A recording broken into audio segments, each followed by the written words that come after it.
Assalamualaikum warahmatullahi wabarakatuh.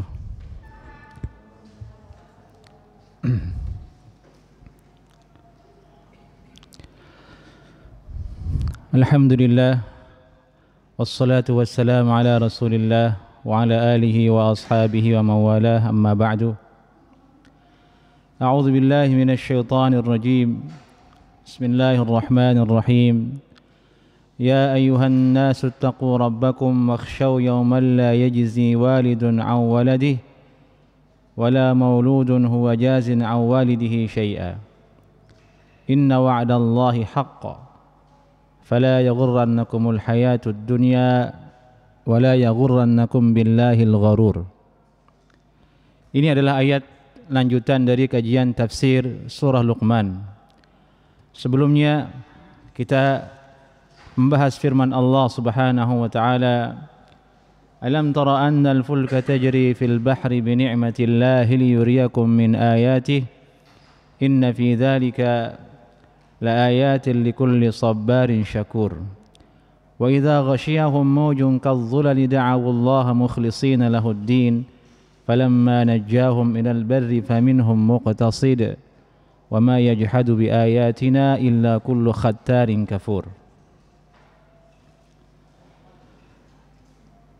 Allah Subhanahu wa taala berfirman, ya ayuhan nas, wahai manusia. An-nas artinya manusia.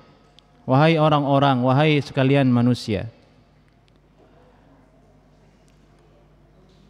Namun yang dituju di sini secara khusus ialah orang-orang musyrik yang hidup ketika itu di zaman Nabi sallallahu alaihi wasallam.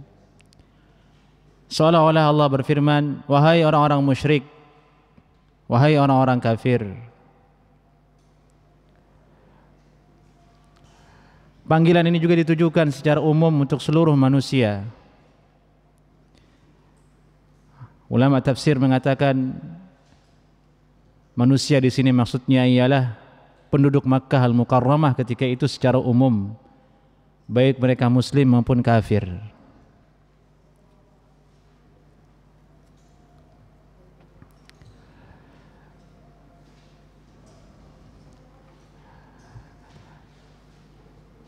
Artinya Allah Subhanahu wa taala menyeru semua manusia dengan berbagai warna keyakinan mereka, baik yang kafir, baik yang musyrik maupun yang beriman, dengan firman-Nya, ya ayuhan nas, wahai orang-orang.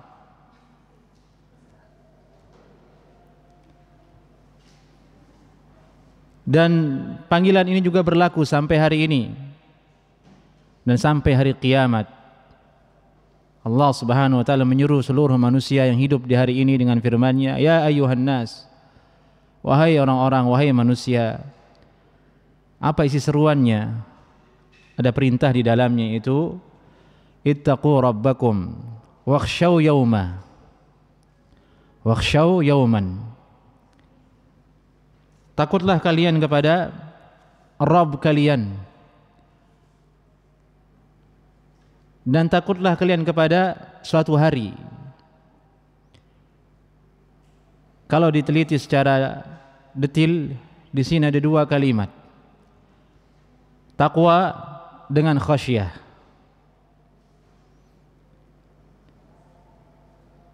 Yang secara harfiah bahasa Indonesia artinya sama. Takutlah kalian kepada Rabb kalian, dan takutlah kalian kepada suatu hari. Takwa dan khasyah. Namun dalam makna secara hakiki dalam bahasa Arab, menurut ulama tafsir, takwa dan khasyah ini memiliki perbedaan. Yang pertama ialah at-taqwa, ittaqu rabbakum, takutlah kalian kepada Rabb kalian. Takwa itu maksudnya di sini ialah usaha seorang hamba beramal saleh yang dapat menjauhkan dirinya dari kemurkaan Allah Subhanahu wa taala, yaitu dengan menjalankan segala perintahnya dan menjauhi segala larangannya.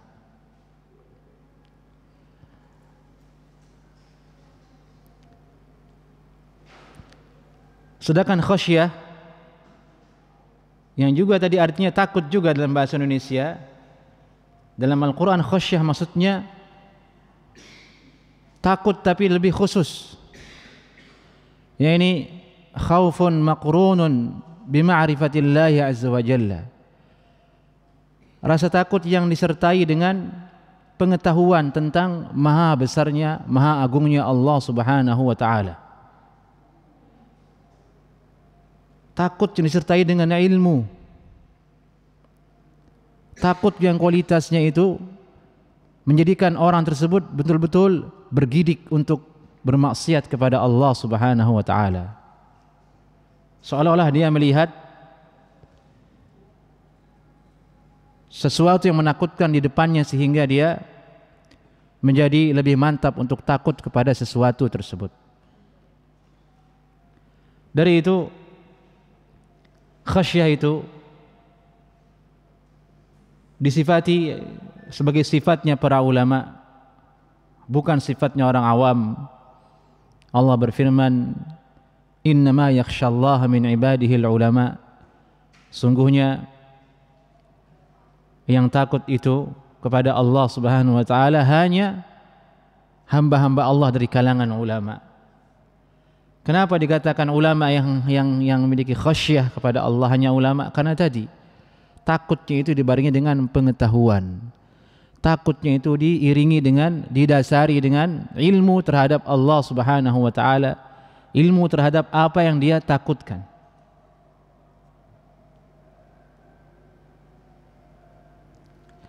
Perbandingan mudahnya adalah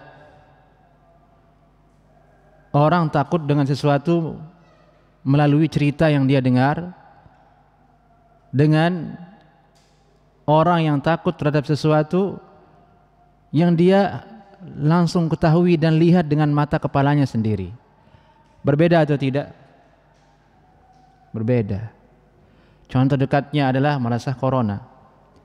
Orang yang tahu hakikat corona, mengerikannya orang terkena dampak corona, melihat tetangganya mati, kawannya mati, melihat orang sesak napas, dan takut atau tidak dia? Takut. Tahu dia, oh beneran, punya ilmu dia, bener nih.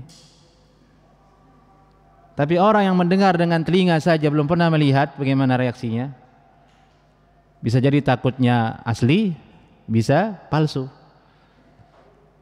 Masih ada keraguan, belum mantap. Itulah kira-kira perbandingan antara takwa dengan khasyah. Dari itu khasyah itu lebih tinggi, lebih khusus daripada takwa. Dan di sini Allah Subhanahu wa taala menyebutkannya secara beriringan dalam ayat ini. Wahai manusia, takutlah kalian kepada Rabb kalian, dan takutlah kalian dengan suatu hari.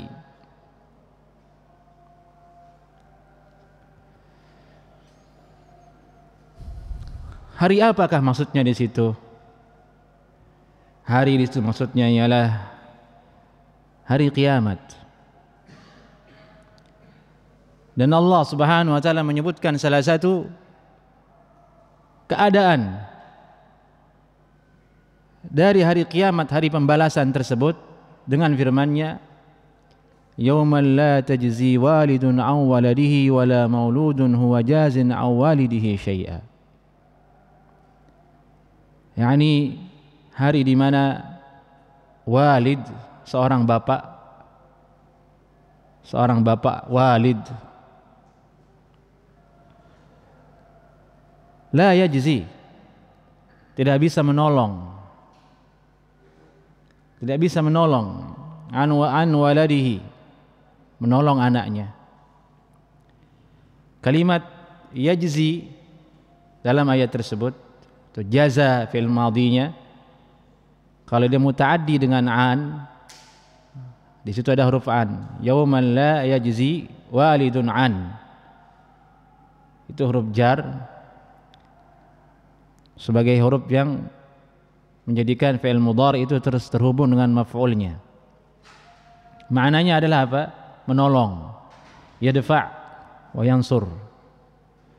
Maka artinya la yajzi walidun an waladihi, hari di mana seorang bapak tidak bisa menolong anaknya.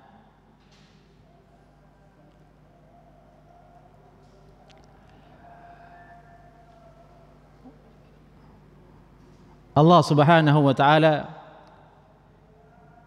memberikan salah satu contoh untuk menafikan, untuk meniadakan bahwasanya di akhirat itu kelak seseorang tidak bisa tolong menolong dengan yang lain, di mana orang lain tidak bermanfaat untuk dirinya.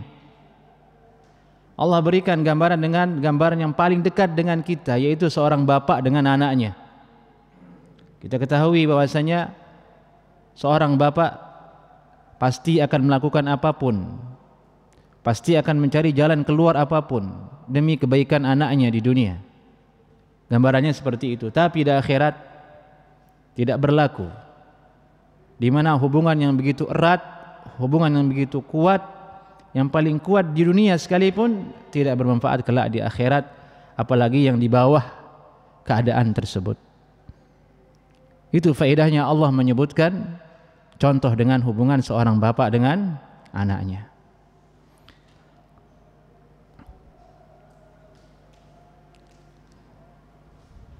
Bapak saja tidak bisa menolong anaknya, apalagi yang bukan hubungan antara bapak dengan anak.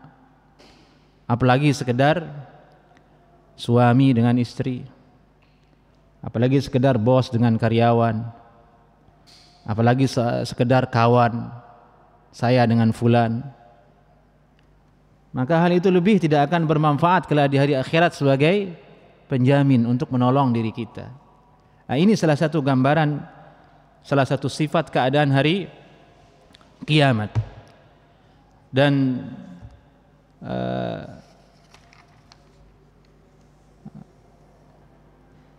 Al-Hafiz Ibnu Katsir rahimahullahu taala, beliau berkata, "Lau arada an yufdiyahu bi nafsihi lama qubila minhu." Kalau seandainya seorang bapak ingin menebus anaknya dengan dirinya sendiri supaya tidak dimasukkan ke dalam neraka, lama qubila minhu, sungguh tidak akan diterima pengorbanan tersebut. Wa kadzalikal walad law arada fida'a walidihi bi nafsihi lam yuqbal minhu.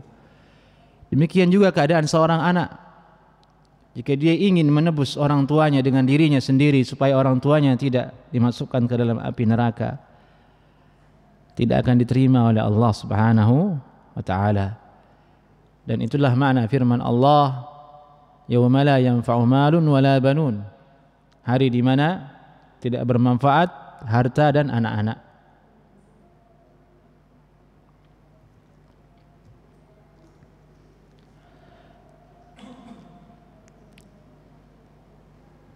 Allah Ta'ala berfirman kemudian menceritakan keadaan berikutnya. Wala mauludun huwa jazin an walidihi syai'a. Dan tidak juga maulud. Maulud itu artinya adalah anak. Maulud artinya secara struktur bahasa, susunan bahasa, yang dilahirkan. Berarti apa maksudnya? Anak. Tidak memakai kalimat walad. Di awal tadi an waladihi. Walad dengan maulud maknanya sama, tapi menggunakan kalimat maulud. Kata ulama itu bahasa halus, bahasa kasih sayang. Tidak juga anak yang terkasih ini, tidak juga anak yang tersayang ini, yang kamu sayangi ini, yang telah kamu usahakan kelahirannya, yang telah susah payah kamu berjuang sehingga dia lahir. Huwa jazin an walidihi, bisa menolong bapaknya sedikit pun, syai'an. Allah sebutkan dengan syai'an, sedikit pun tidak bisa. Menunjukkan betapa layaknya hari ba'ats ini untuk takuti. Dari itu Allah sebutkan wakhshaw yauman, takutlah kalian benar-benar takut dengan suatu hari yang keadaannya seperti itu, di mana anak yang kita sayangi, anak yang kita cucurkan keringat, kita perjuangkan dia agar dia terlahir dan tumbuh dewasa pun tidak bisa menolong kita.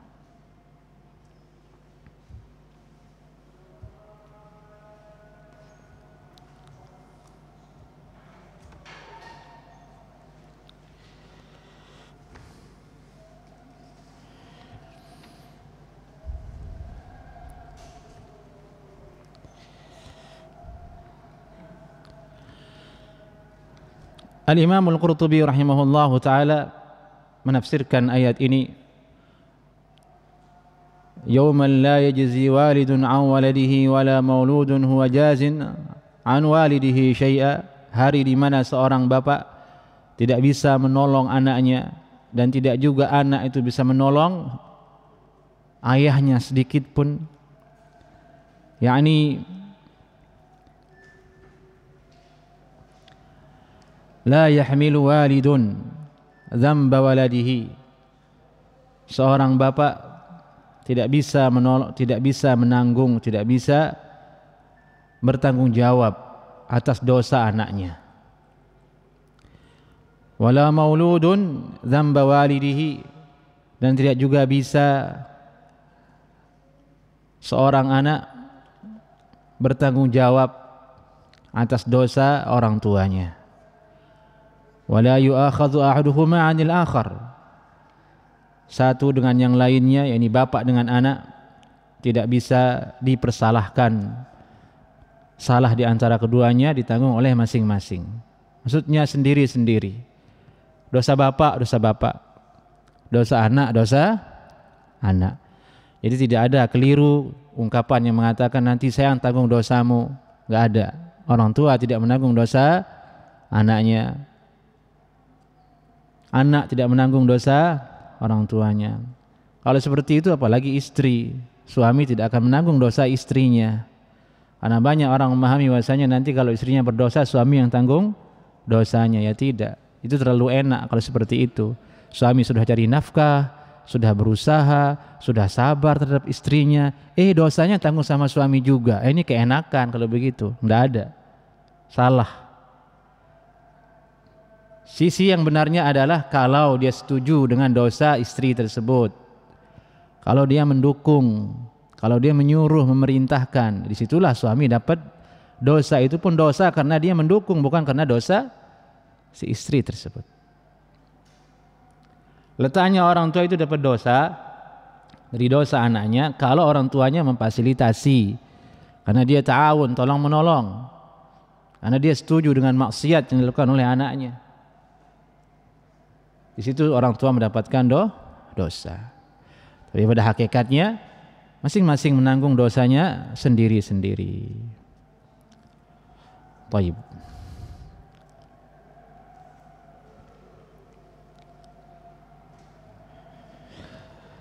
Lalu bagaimana dengan hadis yang berbunyi man ibtuliya bi syai'in min hadhihi al-banat fa ahsana ilayhinna kunna lahu hijaban minan nar.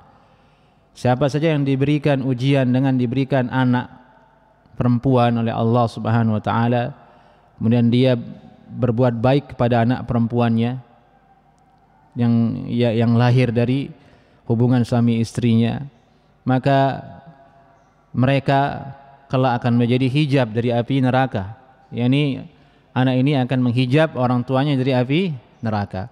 Ini hadisnya sahih. Dan ada juga hadis yang lain menceritakan seperti itu, bahwasanya anak itu menjadi hijab dari orang tuanya, menjadi dinding api neraka untuk orang tuanya kalau orang tua mendidik dengan baik. Ini hadis ini bertentangan dengan zahir ayat itu. Ayat ini mengatakan anak tidak bermanfaat, tidak bisa menjamin. Tapi di sini seolah-olah hadisnya menyebutkan bahwasanya itu menjamin, anak itu menjamin orang tua dari siksaan api neraka. Nah, bagaimana mendudukkannya? Al-Imam Al-Qurtubi rahimahullahu ta'ala mendudukkannya bahwasanya maksud dari hadis itu adalah kesabaran. Yani kesabaran orang tua yang ditinggal mati oleh anak perempuannya, atau diberikan anak perempuannya dia mendidiknya dengan sabar, pahala kesabaran itulah yang akan menjadikan dia terhijab dari siksaan api neraka. Bukan zat anak perempuan tersebut, bukan zat atau badan si anak itu sendiri, bukan, tapi pahala kesabarannya. Ini dengan ini maka menjadi jelas tidak ada kontradiksi antara ayat dengan hadis tersebut. Ini penjelasan Al-Imam Al-Qurtubi rahimahullahu taala.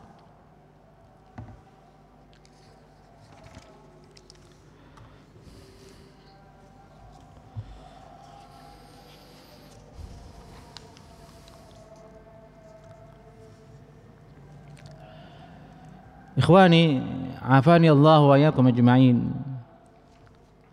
Kemudian kita lihat firman Allah Subhanahu wa taala, "Wakhshaw yawman."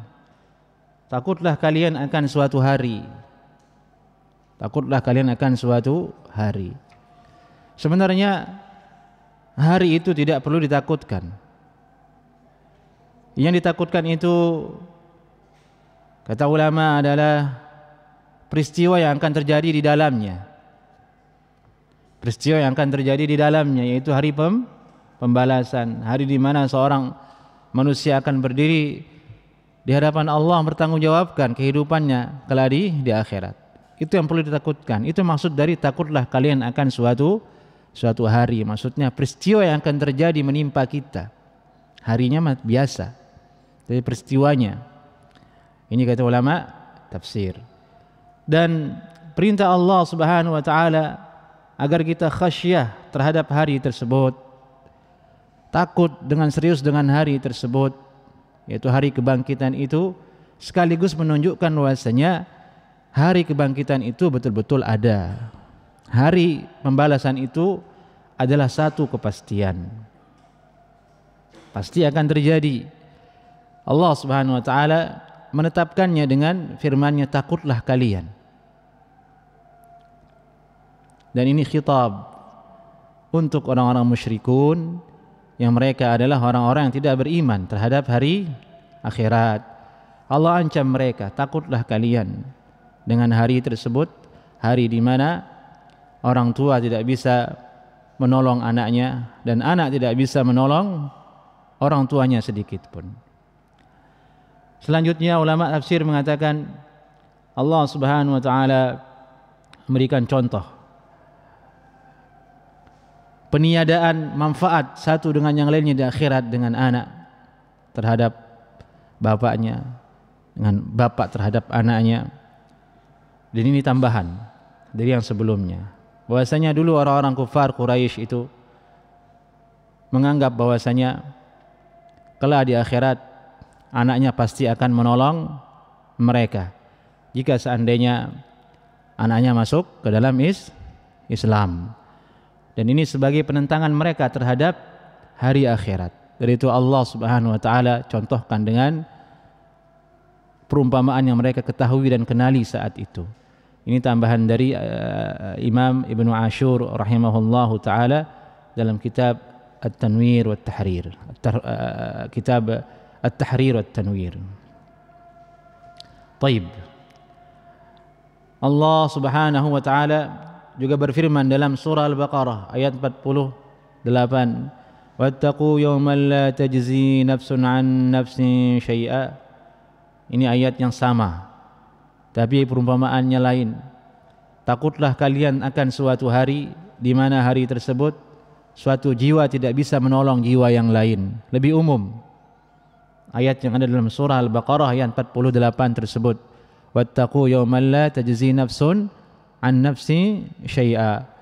Kalau dalam surah Luqman ini lebih rinci, yaitu dengan bapak terhadap anaknya dan anak terhadap orang tua. Kemudian Allah Subhanahu wa taala berfirman, inna wa'dallahi haqqun. Sungguhnya janji Allah Subhanahu wa taala adalah hak. Hak di sini maksudnya Wa'dun di sini maksudnya inna wa'dallah, sungguhnya janji Allah. Maksudnya di sini al-ba'ts, yaitu kebangkitan. Hari dibangkitkannya manusia nanti dari kiamat adalah suatu yang hak, suatu yang benar.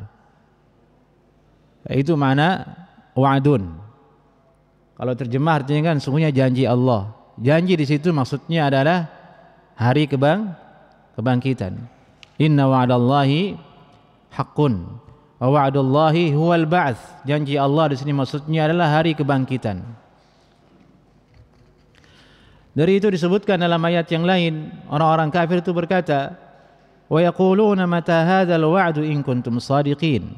Mereka berkata, orang-orang musyrik itu, mata hadzal wa'd, kapankah al-wa'd? Sama kalimatnya al-wa'd, al-wa'du, wawu ain dal. Inna wa'dallah, wawu ain dal. Inna wa'dallah, sungguhnya janji Allah. Dalam ayat yang lain disebutkan wa yaquluna mata hadzal wa'du. Mereka berkata, kapankah al-wa'du ini? Yani hari kebangkitan itu maksudnya. Ini tantangan dari orang-orang kafir yang tidak beriman kepada hari kebangkitan. Kapan akan terjadi? In kuntum shadiqin, kalau memang itu benar akan terjadi. Jadi bentuk mereka tidak percaya itu adalah buktikan kalau memang ada, kenapa tidak terjadi? Bisa tidak kiamat sekarang saja kalau memang benar? Seperti itu bentuk penantangan orang-orang kafir dulu kepada Rasulullah sallallahu alaihi wasallam yang memberitakan kepada mereka akan datangnya hari kebangkitan. Maka dalam Al-Qur'an juga disebutkan oleh Allah, ata amrullah fala tastajiluh, datang nanti hari kiamat, amrullah fala tastajiluh, kamu tidak perlu tergesa-gesa mencarinya, nanti pasti datang. Allah tidak harus menuruti semua kemauan kamu supaya kamu beriman, tidak. Allah cukup utus Rasul, turunkan kitab dengan mukjizat Rasulullah sallallahu alaihi wasallam. Kalau kamu beriman, kamu selamat. Kalau tidak, kamu masuk neraka. Kalau semua kemauan manusia dituruti oleh Allah Subhanahu wa taala, binasa kita semua. Ini maksud dari firman Allah, inna wa'dallahi haqq. Sungguhnya hari kebangkitan itu hak, terjadi. Dan lagi-lagi ini adalah sebagai sindiran kepada orang-orang musyrikun yang pada ayat sebelumnya yang kita bahas dalam surah Luqman ini juga menggambarkan bagaimana pembangkangan dari orang-orang musyrik yang tidak beriman kepada hari kiamat. Kemudian Allah berfirman, fala yaghurrannakumul hayatud dunya. Maka janganlah kalian wahai manusia dulu di zaman Nabi sallallahu alaihi wasallam dan manusia yang ada pada hari ini sama. Tidak ada bedanya. Manusia yang ada dulu 1000 tahun yang lalu, sekarang tahun 1443 Hijriah. 1000 tahun yang lalu manusia yang dulu dipanggil oleh Allah, ya ayuhan nas, wahai manusia. Fala taghurrannakumul hayatud dunya. Jangan sekali-kali kehidupan dunia ini menjadikan kalian lalai, tertipu daya dengan kehidupan dunia.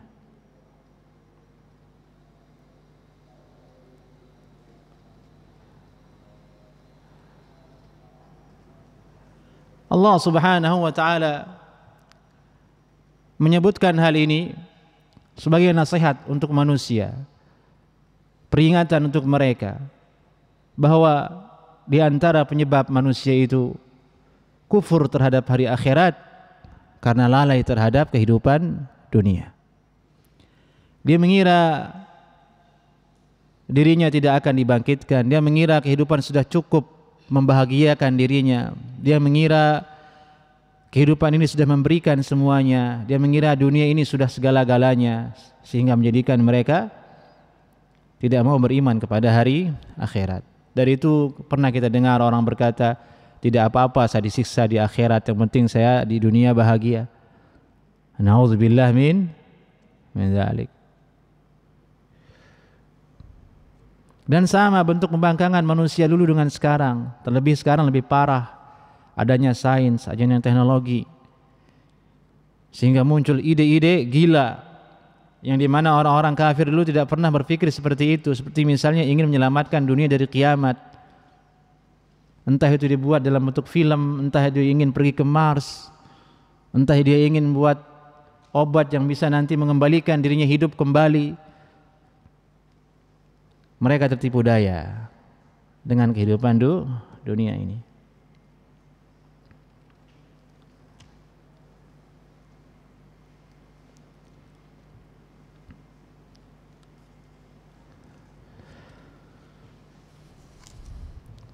Wala yaghurrannakum billahil gharur, dan janganlah kalian tertipu daya taat kepada Allah Subhanahu wa taala oleh al-gharur. Al-gharur kata ulama di sini maksudnya syaitan. Al-gharur yakni yang menjadikan manusia terperdaya, yang menjadikan manusia terbuai, lalai adalah al-gharur, yaitu syaitan. Jadi tafsir dari al-gharur adalah syaitan. Wala yaghurrannakum billahil gharur, dan jangan sekali-kali kalian tertipu daya oleh setan dari taat kepada Allah Subhanahu wa taala. Dan dialah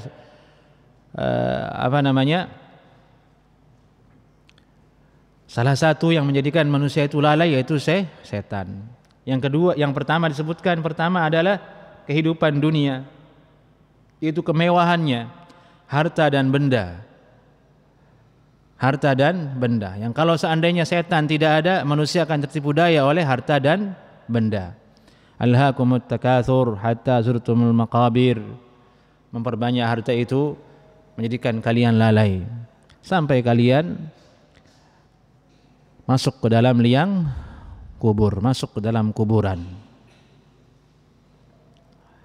Maka kita harus waspada dari kedua hal ini, yaitu tipu daya yang terdapat dalam harta, dalam kemewahan dunia, dan tipu daya yang ada di dalam syaitan. Lebih kuat mana? Tipu daya kehidupan dunia ataukah setan tidak terlihat?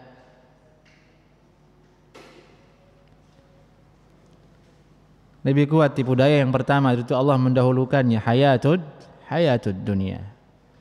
Dengan harta orang bisa berubah. Yang tadinya dia taat menjadi orang fasik.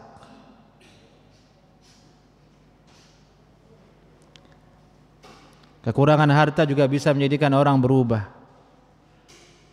Hayatud dunia di sini bukan maksudnya hanya kekayaan, kekurangan pun masuk karena dia bagian dari kehidupan. Kekurangan harta pun kadang menjadikan seseorang tertipu daya. Dia menjadi putus asa.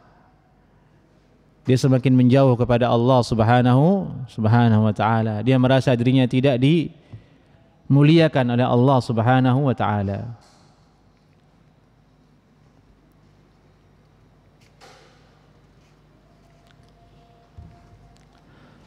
Taib.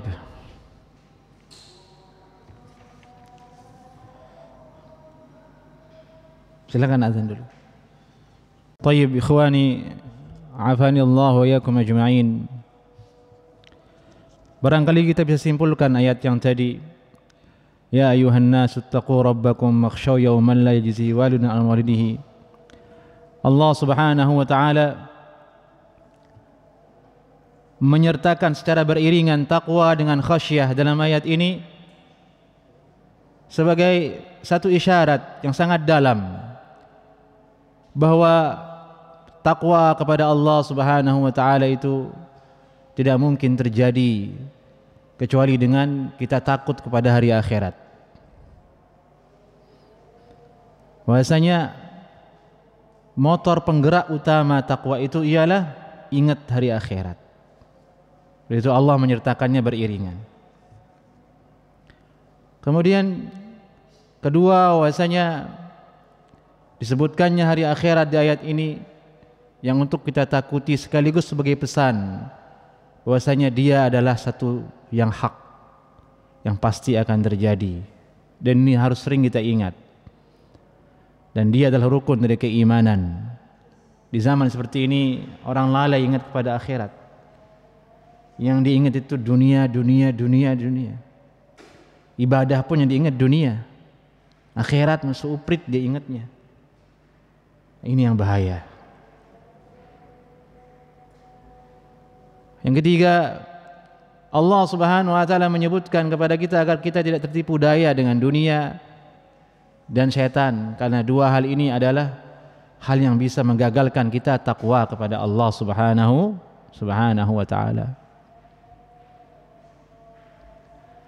Keempat, ayat ini Allah sebutkan di akhir-akhir surat Luqman sebagai penutup, sebagai nasihat untuk orang-orang yang tadabbur dengan cerita tentang Luqman yang ada di awal tadi, tentang keadaan orang-orang musyrikun yang telah kita bahas, tentang hukum menyanyi yang telah kita bahas. Nasihat agar bertakwa kepada Allah Subhanahu wa taala. Kemudian Allah Subhanahu wa taala berfirman, dan ini adalah akhir dari surat Luqman, innallaha indahu ilmus sa'ah wa yunazzilul ghaitha wa ya'lamu ma fil arham wa ma tadri nafsum madza taksibu ghadan wa ma tadri nafsum bi ayyi ardin tamut innallaha alimun khabir. Sungguhnya Allah Subhanahu wa taala di sisinya, indahu, di sisinya, indahu, di sisinya ilmu sa'ah, ilmu tentang kapan terjadinya hari kiamat. Allah Subhanahu wa taala melanjutkan firman-Nya dengan ayat ini untuk seolah-olah menjawab pertanyaan orang-orang musyrik dulu di zaman Nabi Muhammad SAW dan sampai hari ini, yang selalu berkata dan menantang kapan hari kiamat terjadi. Kalau memang ada, kapan terjadi hari kiamat itu? Jangan-jangan hoax. Seolah-olah pertanyaan itu ada, dan memang betul ada sampai hari ini, dan itu yang sering dikatakan oleh orang-orang musyrik dulu. Maka Allah tidak perlu menyebutkan pertanyaan itu, Allah langsung sebutkan jawabannya. Innallaha indahu ilmus sa'ah. Sungguhnya ilmu tentang kiamat itu ada di sisi Allah Subhanahu wa taala. Allah Subhanahu wa taala merahasiakannya. Dari itu Allah menyebutkan dengan kalimat inda. Inda itu di sisi. Seperti antum ditanya, di mana tempat uangmu? Ada sama saya. Tapi di mana? Ya hanya saya yang tahu. Rahasia sama saya, di sisi saya, tapi letaknya secara khusus kita tidak ketahui. Itu hikmah menggunakan kalimat indahu di sini. Innallaha indahu, sungguhnya Allah Subhanahu wa taala di sisinya. Allah menyebutkan kalimat Allah lebih dulu daripada kalimat indahu, menunjukkan bahwasanya hanya betul-betul Allah yang tahu perkara yang akan disebutkan ini nanti. Apa itu ilmu sa'ah? Kapan terjadi hari kiamat? Dari itu terbantahkan sebagian pendapat ulama yang mereka-reka kapan terjadi hari kiamat. Ada ulama yang nulis kitab kiamat akan terjadi sekian ribu tahun, sekian ratus tahun lagi, karena melihat ciri-cirinya sudah muncul. Namun terbantahkan oleh ayat ini, hanya Allah yang tahu. Kita ini sekarang melihat kalau ceramah ustadz, wah kayaknya sudah muncul semua ini hari kiamat, tanda-tandanya. Tapi kapan? Wallahu alam, hanya Allah yang tahu. Yang kedua Allah sebutkan di sini yang Allah yang tahu. Wa yunazzilul ghaits, hanya Allah yang mengetahui kapan hujan itu akan turun, di mana dia akan turun, jam berapa dia akan turun, lebat ataukah tidak, hanya Allah yang tahu.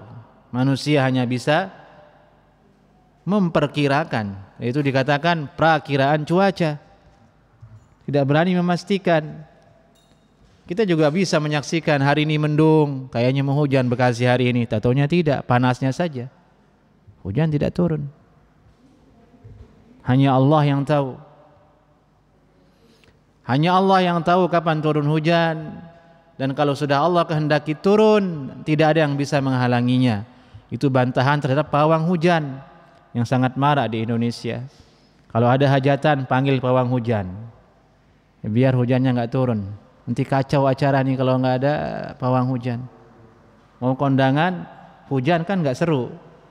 Panggil pawang hujan. Dia mengira pawang hujan bisa menahan hujan. Itu adalah kejahilan. Itu adalah keyakinan yang batil yang harus dihentikan. Jika Allah berkehendak hujan itu turun, turunlah dia.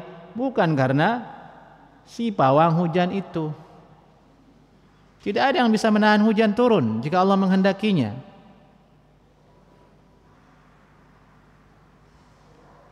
Coba suruh pawang hujan hentikan hujan yang kemarin banjir Bekasi itu, bisa enggak? Tidak bisa. Dan sayang banyak kaum muslimin tidak mengetahui hal ini, belum sampai kepada mereka. Mereka muslim tapi masih melakukan hal tersebut yang dia adalah khurafat dan kejahilan. Dan Allah berfirman, wa ya'lamu ma fil arham, dan hanya Allah yang mengetahui apa yang terjadi di dalam rahimnya para perempuan. Maksudnya di sini proses terjadinya manusia. Detilnya hanya Allah yang tahu. Kapan akan hamil hanya Allah yang tahu. Orang menikah dia tidak tahu kapan hamilnya. Tidak ada yang pernah memastikan mungkin bulan depan saya hamil. Tidak bisa seperti itu. Hanya Allah yang tahu. Dan kalau sudah terjadi kehamilan, hanya Allah yang tahu detilnya. Bagaimana caranya Allah meniupkan ruh, kok sampai bisa hidup, sampai bisa bergerak. Yang tadi hanyalah nutfah, air mani saja, tiba-tiba menjadi makhluk, memiliki detak jantung, keluar di perut ibunya memiliki suara. Hanya Allah yang tahu. Sains hanya bisa gini-gini saja. Sinar laser kayaknya ini perempuan, tentunya lahir laki-laki. Kayaknya ini laki-laki, lahir perempuan, tidak pasti. Hanya Allah yang mengetahuinya. Wa ya'lamu ma fil arham wa ma tadri nafsum madza taksibu ghada. Dan suatu jiwa tidak mengetahui apa yang akan dikerjakan besok. Besok saya mau apa, tidak ada yang tahu, tidak ada yang memastikan dirinya. Dari itu kita disuruh mengatakan wala taqulanna li syai'in inni fa'ilun dzalika ghada illa an yasha Allah. Jangan sekali-kali kamu mengatakan sungguh besok aku akan berbuat seperti ini kecuali atas izin Allah subhanahu wa ta'ala. Sertakan insyaallah ta'ala. Tidak ada yang bisa memastikannya. Kita tidak tahu, kita punya rencana besok banyak, pulang dari kajian kita ketabrak mati, siapa yang tahu? Pulang dari kajian kita serangan jantung mati, siapa yang jamin? Wa ma tadri nafsum madza taksibu ghada.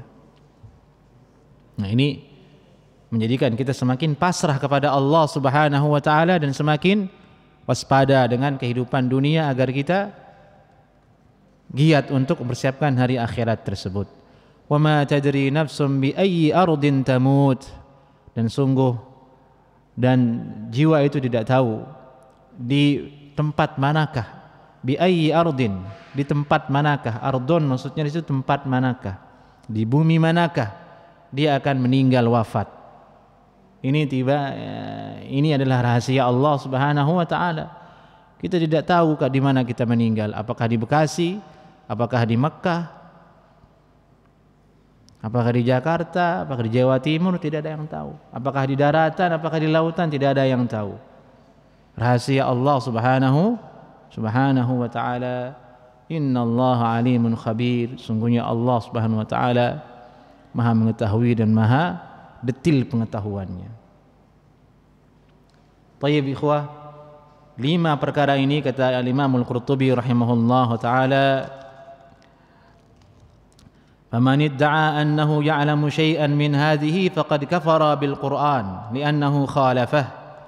Barang siapa yang mengakui, mengklaim, mendakwa bahwasanya dia mengetahui, bisa mengetahui 5 perkara ini. Saya tahu kapan turun hujan secara pasti. Saya tahu ini, saya tahu kapan kamu mati, kapan kamu bangkrut. Dia berkata seperti itu, faqad kafara bil Qur'an, dia telah kufur kepada Al-Qur'an karena telah menyelisihinya. Kalau kufur kepada Al-Qur'an bisa keluar dari Islam. Dari itu ayat ini sering dimasukkan ke dalam kitabut tauhid, kitabul aqidah oleh ulama untuk menjelaskan agar hati-hati dengan para peramal, hati-hati dengan dukun yang ingin meramal orang lain, meramal nasib orang lain. Wong dia nasibnya sendiri tidak bisa dia ramal, bagaimana nasib orang lain dia ramal? Kuhan, kahin, peramal dari dulu ada sampai hari ini. Bahkan hari ini lebih canggih, jadi artis, jadi orang terkenal. Na'udzubillah min dzalik. Baik. Ini dia akhir dari surah Luqman, dan ayat ini sekaligus ada kaitannya dengan ayat sebelumnya. Itu Allah Subhanahu wa taala menceritakan kepada kita perbuatan-perbuatan jahiliyah yang dulu dilakukan oleh kuffar Quraisy dan orang-orang kafir di dunia dulu. yakni dia mengklaim dirinya tahu kapan seseorang mati, banyak dukun, banyak peramal. Nah, salah satu tujuan dari dia dibangkitkannya Rasulullah SAW ialah membersihkan manusia dari keyakinan seperti itu sehingga dia bertauhid hanya kepada Allah Subhanahu wa taala. Baik, sampai di sini dulu kajian kita. Dengan demikian kita telah selesai tafsir surah Luqman. Semoga apa yang kita pelajari dan apa yang kita kaji ada manfaatnya, dan semoga menjadi ilmu yang berkah, dan semoga ayat-ayatnya betul-betul kita pahami dan kita mengerti setelah kita hafalkan surah tersebut.